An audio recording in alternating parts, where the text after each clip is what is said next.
Hello everyone, my name is Gaurav Chaudhary and I'm a first year MBA student at GMC Azamgarh. Last year NEET में मैंने 665 marks acquired किए थे और last year की counselling में second round में मुझे GMC आजमगढ़ अलॉट हुआ with general category. Before going anywhere else we should start this video.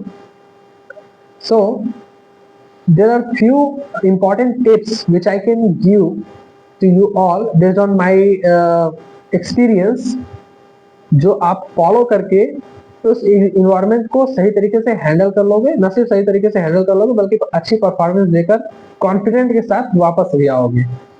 तो उनमें से कुछ जो इम्पोर्टेंट है मैं आपको बता देना चाहता हूँ। सबसे पहला है और सबसे इम्पोर्टेंट है एक्चुअली, समय से पहले पहुंचना। Reach always before the time.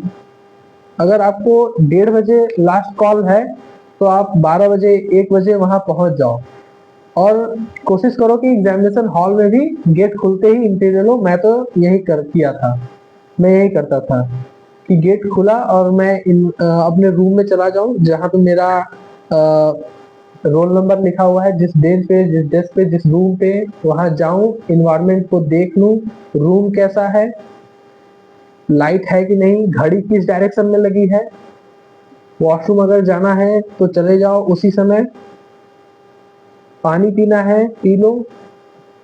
Prepare कर लो अपने आप को कि पेपर मिला नहीं और मैं करना अपना काम चालू कर दूं। उसमें डिले नहीं होना चाहिए कि आपके हाथ में पेपर आया और आप सोच रहे हो कि अब मुझे क्या क्या करना है। आप पहले से सोच के बैठो।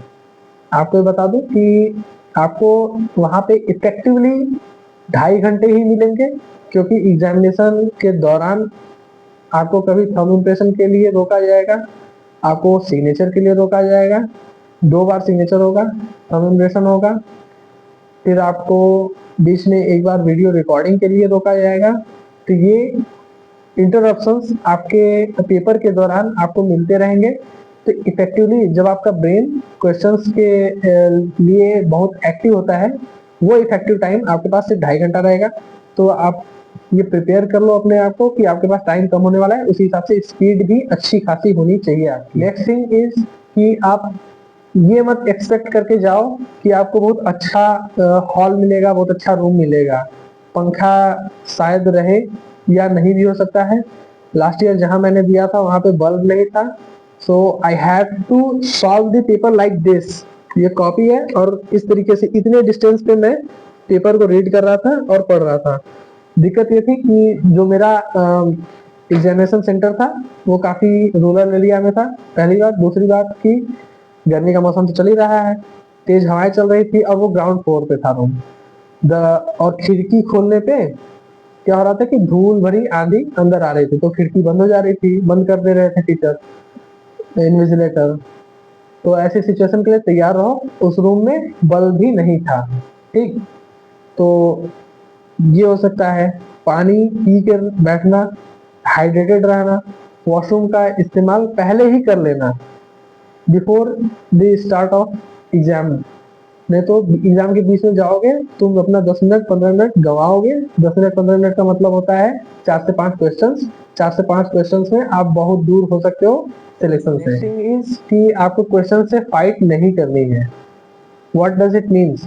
क्वेश्चन से फाइट नहीं करनी है, इसका मतलब ये है कि कॉन्फिडेंस में आकर किसी ऐसे क्वेश्चन के पीछे मत पड़ जाना जो बहुत अच्छा हो, आपने 2 बार सॉल्व किया, 3 बार सॉल्व किया, नहीं सॉल्व हो रहा है, फिर आप ये कह रहे हैं कि फिजिक्स तो मेरी बहुत अच्छी है, मैं इसको सॉल्व करके ही आगे बढ़ूंगा। ये सिचुएशन बहुत खराब सिचुएशन होती है।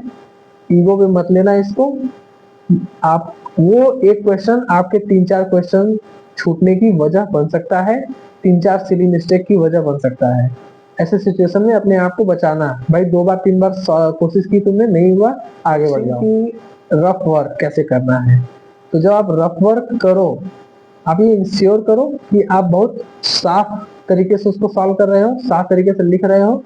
क्योंकि क्या होता है, जब आप रफ वर्क साफ करते हैं और with numbering of the question की नंबरिंग करो, फिर वहीं पे सॉल्व करो, आपके पास इनफ स्पेस होता है। उससे ये फायदा होगा ना, जब आप रिवाइज कर रहे होगे, जब आप देख रहे होगे क्वेश्चन गलत है या सही है, मैंने सॉल्व किया है। क्योंकि मैं जानता हूँ बहुत से ऐसे स्टूडेंट्स होंगे जो अच्छे खासे कम समय में अपना सारा पेपर सॉल्व करके बैठ जाएंगे।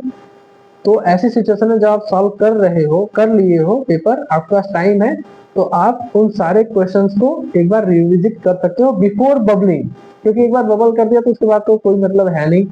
तो बिफोर बबलिंग ये काम करना है और ये करो, क्योंकि इससे आपके 3-4 सिली मिस्टेक्स बच जाते हैं। अगर आपकी फ्रिक्वेंसी है 5, 7, 6, 10 सिली मिस्टेक्स की, मेरा यकीन मानो इस मेथड से, मतलब आपने पेपर सॉल्व किया सारा का सारा, आपने बबलिंग नहीं की है, तो आप गए, आपने फिर से एक बार चेक कर लिया कि भाई मैंने कौन सा क्वेश्चन सॉल्व किया। ये फिजिक्स और केमिस्ट्री के लिए, देखो बायोलॉजी में तो आप श्योर होते हो, केमिस्ट्री में भी जो थियोरेटिकल पार्ट है, आप या तो आपको आ रहा है या तो नहीं आ रहा है, दो में से एक ही चीज होती है।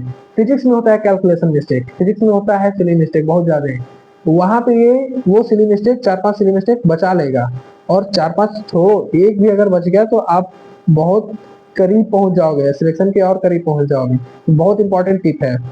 फिर बबलिंग कैसे करनी है, तो यार बबल्स भरने के लिए जो मेथड मैं यूज करता था वो ये करता था कि जैसे पेज खोला मैंने, एक पेज इस तरीके से पेपर मेरे हाथ में आया, एक पेज, 2 पेज, मैंने इसको और इसको सॉल्व किया। फिर उसके बाद मैं, अगर इस पे 10 है, इस पे 10 है, अगर 20 क्वेश्चंस मैंने सॉल्व कर लिए हैं, तो वो 20 क्वेश्चंस में मैंने किस पे टिक लगाया है या किसका किसका आंसर मुझे मालूम है, उन क्वेश्चंस पे मैं बबलिंग करने की बजाय डॉट लगाकर छोड़ देता था।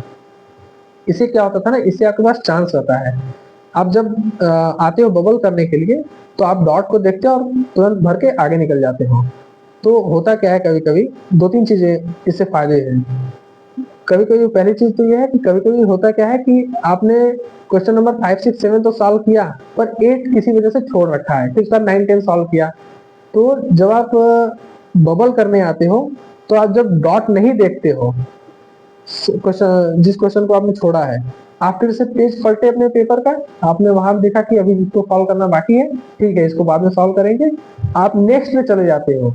नहीं तो एक लाइन से जो लोग बबल करते हैं उनका बहुत गलत हो जाता है। कभी कभी होता यह है कि वो एक लाइन से पूरा भरते चले जाते हैं और बाद में उनको रियलाइज होता है कि नहीं यार, ये जैसे छोड़ना था। ऐसी सिचुएशन में आपके कई क्वेश्चन एक साथ गलत हो सकते हैं, आप इससे बच सकते हो।